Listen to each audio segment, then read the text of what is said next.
Imagine this. You break up with a girl. It's heavy. It's public. Everyone is talking about it. What does a normal person do? They lay low. But what does Justin Timberlake do? He hires an actress who looks hauntingly like his ex. He puts her in that same iconic cap. He films a music video accusing her of cheating, and he broadcasts it to every screen on the planet. That is exactly how, in 2002, Justin Timberlake launched his solo career. While Britney Spears was being crucified by the tabloids, labeled as the fallen woman of America, he was collecting platinum awards and playing the part of the guy with a broken heart. It was a perfect shot. But what if I told you that the crying boy from NSYNC was never the victim? What if his saintly image was just a cold, ruthless PR mechanism? Today, we are conducting a technical audit of Justin Timberlake's career. We are going to deconstruct a pattern that worked for 20 years, how to build an empire, by systematically throwing every woman who stood by you under the bus. We'll uncover the shocking details of what he forced Britney to go through, and how, in my opinion, this fueled her psychological struggles. Let's begin. Welcome to the channel. Subscribe so you don't miss the truth. To understand how this mechanism works, we have to look at its factory settings. Justin didn't just appear out of nowhere. He is the perfect product of the Disney Corporation. The Mickey Mouse Club in the early 90s was an assembly line for pop idols. Britney, Christina Aguilera, Ryan Gosling. They all came from there. But Justin? He was programmed with a very specific code. In Hollywood, there is an unwritten rule. The industry forgives almost everything, as long as you fit the boy next door archetype. The curls, the charming smile, the ability to dance and crack a joke. This public image made him untouchable. Back in NSYNC, he already knew it wasn't enough to be talented. You need an image. You need to be the prince on a white Mercedes, who desperately loves everyone around him. But that safety had a dark side. When your entire brand is built on purity, any dirt can be fatal. And it seems to me that Justin, or his PR team, developed a brilliant yet heartless defense system. If a crisis hits, don't just apologize, find a lightning rod. And by some strange, mysterious coincidence, the lightning rods for Justin were always the women around him. The system first fired at full capacity in 2002, right after the split with Britney. You have to understand the scale. Britney was an economic phenomenon, the virgin saint of America. Justin? He was just one of the curly-haired guys from a boy band that had just collapsed. His solo career was hanging by a thread. He didn't just need a hit, he needed a springboard, and that springboard was built from the bones of her reputation. Do you know how to make the whole world hate the most beloved girl on the planet? You make her stay silent while you speak for both of you. Justin didn't just release Cry Me a River, he turned the breakup into a media tour. Remember the interview with Barbara Walters? Justin sits there in an oversized sweater with the eyes of a kicked puppy. He takes long theatrical pauses, sighs into the mic, and whispers about betrayal, while carefully avoiding names. He sells the feeling that he's been crushed. But the moment the cameras stop, the saint flips the script.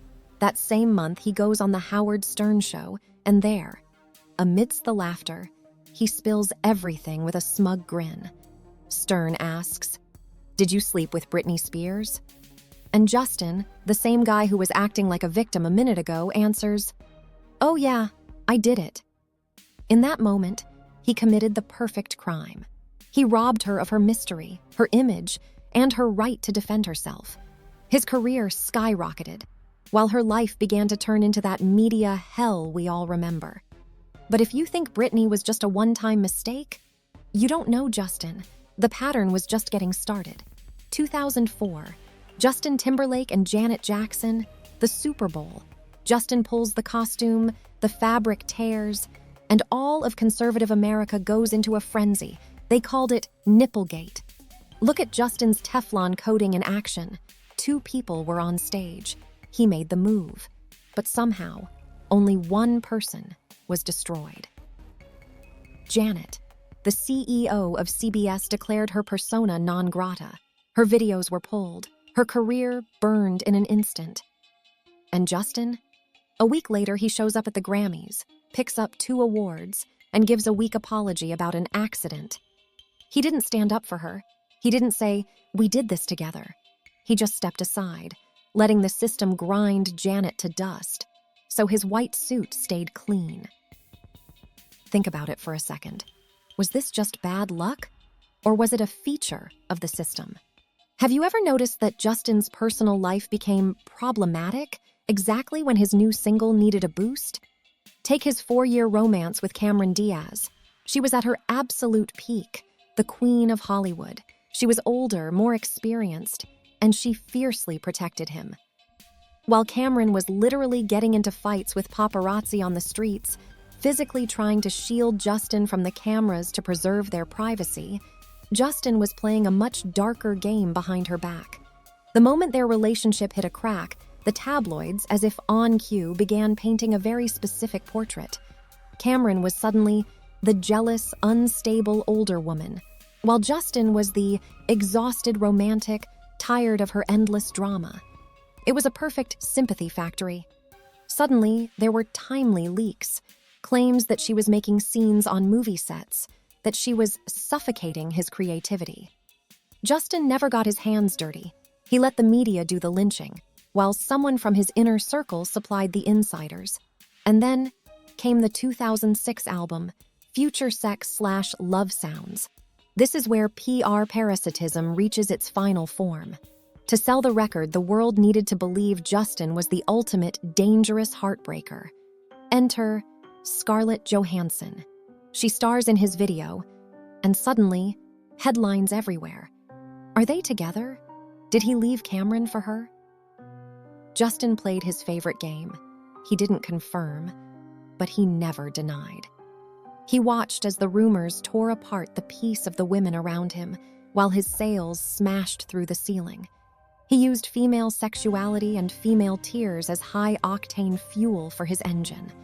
While Cameron was mourning the end of their 4-year life together, Justin was sitting in elite studios, discussing how difficult it is to be an object of desire. This wasn't just show business, this was systemic gaslighting.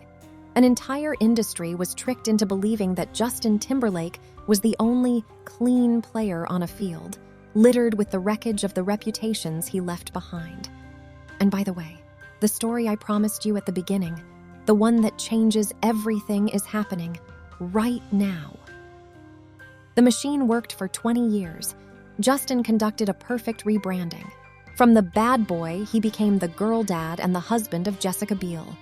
The matrix seemed unbreakable, but at the foundation of every perfect facade, there are those who were buried alive, and they only stay there as long as they stay silent. In 2023, a thermonuclear bomb detonates. Britney Spears' memoir, The Woman in Me. This wasn't just a book. It was the black box found at the site of an old, forgotten plane crash. And when the data was decoded, the world saw a picture that was chilling. Remember the crying boy from the music video? Now look at the objective data. Britney reveals she was pregnant in late 2000. She was in love. She wanted that baby. She was ready to be a mother. But Justin, the prince on the white Mercedes, instantly activated the career protection protocol. He convinced a 19-year-old girl that they were too young, and the child was a system error that would ruin their lives. Britney wrote that he didn't want the baby, that keeping it was never really an option, but there was one condition: absolute secrecy. Britney wrote that it all happened at home, without any medical help. No clinics, no records, no doctors. Britney just took the pills at home. While Justin was building charts for a world tour, Britney Spears was lying on the bathroom floor, convulsing in unbearable pain and tears. It was a physical and mental collapse. And here is the moment that turns this story into a true horror.